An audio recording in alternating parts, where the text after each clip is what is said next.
Today I'm talking about one of the most hyped supplements on the internet, magnesium. You've probably heard things like everybody is deficient, everyone should be taking it. It fixes your sleep, anxiety, constipation, headaches, basically your entire life. And yes, magnesium is an incredible mineral, hence why I'm doing this episode. However, taking magnesium alone isn't always the answer. For a lot of women, it doesn't work the way that they expect it to. There are different forms of magnesium and each one has a different use. Some are just not as effective. And testing can be inaccurate. So if your blood work looks normal, it most likely isn't. So let's break this down. Magnesium is a mineral involved in over 300 biochemical reactions in your body. Yes, you heard that right. So it's kind of a big deal. It helps with your energy production, muscle relaxation, nerve signaling, blood sugar control, bone strength, mood and nervous system support, hormone metabolism, and more. And yes, magnesium can absolutely support your sleep, anxiety, cramps, constipation, and so on when it's being used properly in the body.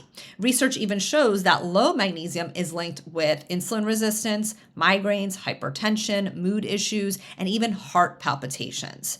Did your ears just perk up? Good, because these are things that often happen in perimenopause and menopause. So why are so many women low in magnesium? The short answer, what do I always talk about here? Modern day living.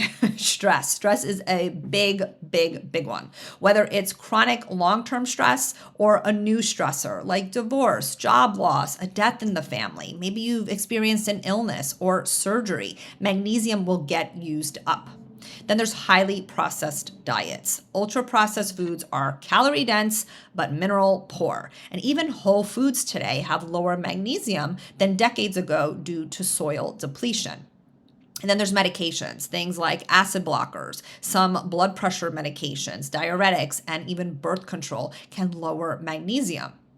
Of course, there's alcohol and caffeine. Both increase magnesium loss. Caffeine acts as a diuretic. So if you consume a lot of caffeine, you're likely losing a lot of magnesium in your urine. And then alcohol, which is also a diuretic, also damages your gut, which is going to impair absorption of magnesium. And then, of course, there's heavy sweating or exercise. So we lose electrolytes, not just sodium, through our sweat. That is not permission to stop working out, though. But yes, magnesium deficiency or insufficiency is real. Now, a lot of women will take magnesium, but they still don't feel better. They may notice a slight improvement in their stress, constipation, or sleep, but it's often not enough. And sometimes it's because they need to be taking more or they're using a less preferred form. But magnesium does not work alone. Minerals don't work in isolation. They work as a team, just like hormones do. So you have something called a sodium-potassium pump on basically every cell in your body. You may remember learning that in school. That pump's job is to move minerals in and out of cells and keep hydration inside the cell. And guess what happens when sodium or potassium are imbalanced? Magnesium can't get inside the cell to be used properly. So your level may show up normal in blood work, or you may be swallowing a handful of magnesium supplements, but at the cellular level, your tissues are still struggling. So I want to expand on this a bit because magnesium is an intracellular mineral. That means that the vast majority of your magnesium lives inside your cells and tissues, in your muscles, bones, brain, and organs, not just floating around in your bloodstream. Only about 1% of your total body magnesium is in your blood. So that makes a blood test a really poor indicator of overall magnesium status. So when you run a standard serum magnesium test, as most doctors would, if you're lucky, you're looking at a tiny fraction of what's actually in the body. The body is also very protective of blood levels because your heart rhythm and nervous system depend on them. So if your tissues are becoming depleted, your body's going to pull magnesium out of the cells and bones to keep blood levels looking normal. That means that you can be deficient at the tissue level, and your provider may test your magnesium in blood and still say your magnesium is normal. Another factor to consider is when you experience stress, which is what most women in midlife experience, magnesium is pushed out of the cells and excreted more rapidly through urine. So when that happens, you can actually see a temporary elevation of magnesium, not because you have plenty on board, but because your body is dumping it. So your blood can look normal even when you're depleted, or it can look falsely high when you're burning through it really fast. So you may be wondering, well, what about RBC magnesium, red blood cell magnesium? It is a little bit of a better marker to test because it does reflect magnesium inside red blood cells, but it's still limited because it's only looking at red blood cells. So it's still a snapshot. It's influenced by recent intake, and it's not a true reflection of long-term tissue storage or loss patterns. This is where HTMA, or hair tissue mineral analysis, really comes into play. And one of the many reasons this is a test that we use with all of our clients and have been for years, in addition to functional blood work, which is the gold standard. Hair grows slowly and incorporates minerals as it forms. So a small sample reflects roughly the past 2 to 3 months of mineral status at the tissue level. So instead of a single moment in time, like with blood work, we get trends, patterns, burn rates, mineral ratios, your stress load, and how minerals are interacting with each other. HTMA doesn't just tell us low or high. It tells us how the body is using, losing, retaining, or dumping minerals, especially under stress.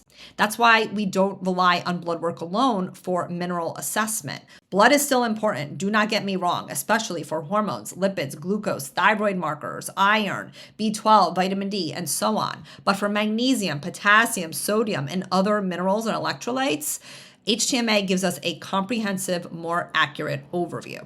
And when you're trying to rebuild a stressed, hormonally shifting nervous system in midlife, you want the whole story, right? So if you're ready to dig a little bit deeper, you want some testing and a personalized plan for you, apply to work with us inside the Perimenopause method. Check out the link in the show notes. Now, let's talk about electrolytes for a second, because a lot of women will say, Claudia, I drink electrolytes. Great, but here's the thing. Many popular electrolyte mixes on the market contain about 1,000 milligrams of sodium, or very high levels of sodium, and very little potassium, and maybe a sprinkling of magnesium. You may be chugging them all day, yet you're still thirsty. You may feel puffy, and your overall symptoms just really haven't improved much at all, because too much sodium without adequate potassium makes it harder for the body to maintain that balance, and it can even push magnesium lower over time. We need both sodium and potassium working together, and potassium, in my opinion, is very overlooked. Most people barely hit the recommended daily intake, which is over 4,000 milligrams, because potassium lives in real food, fruit, potatoes, beans, leafy greens, coconut water, and so on. Modern day living results in too many processed foods, fast food, not enough home cooked meals, or fresh fruits and vegetables. So that really should be a priority. The other thing to consider is cofactors. Magnesium also relies on vitamin B6, vitamin D, your protein intake, and having adequate stomach acid, something that we start to lose as we age. So if digestion is off, stress is high, estrogen is shifting, and minerals are imbalanced, simply swallowing another capsule will not fix the root issue. That is why you'll hear me say over and over, stop taking random supplements that your favorite influencer or midlife fitness guru is pushing, and get a personalized plan for your individual needs.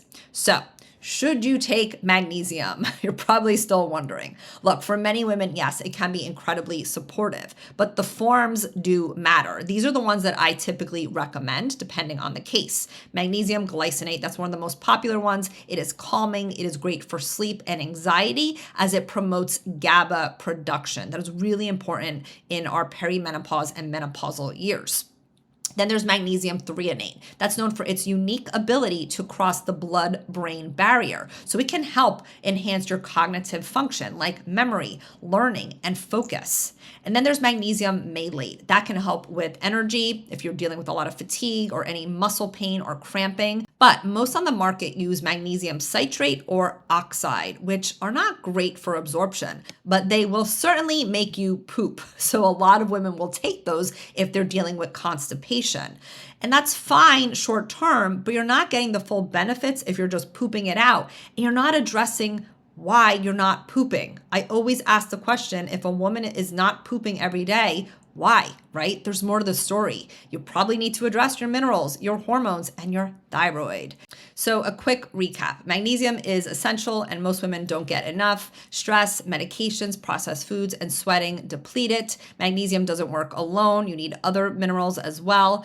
Over salty electrolytes without enough potassium may not be helping you. HTMA testing helps us understand what's actually happening at the tissue level, and you really do want to supplement wisely, not blindly. So my biggest takeaway for you is minerals are foundational. Hormones, thyroid, adrenals, and nervous system, they all depend on them. So if you tried a bunch of supplements and you still feel off, it's because you're ignoring minerals, and not your fault, but most providers aren't looking at this like my team and I are. You may need somebody to zoom out, see the patterns, and personalize a plan for you. And yes, magnesium can be part of that and likely will be, but it's not a miracle on its own. And if this hits home and you're curious about what your minerals are doing, how you can feel better in midlife, we would love to help you dig deeper. Check out our program, the Perimenopause Method, which has helped hundreds of women so we can make a plan that actually fits your body and your needs. That's it for today. If this episode was helpful, share it with a friend, and please do leave us a rating and review so that we can reach more women who need this information. I'll see you next time. The information provided is for educational and informational purposes only. I am not, nor do I act as a doctor or any other medical professional. I am not providing healthcare, medical services, or attempting to diagnose, treat, prevent, or cure any physical, mental, or emotional disease or condition. The information shared is not intended to be a substitute for the professional medical advice provided by your own medical or mental health provider.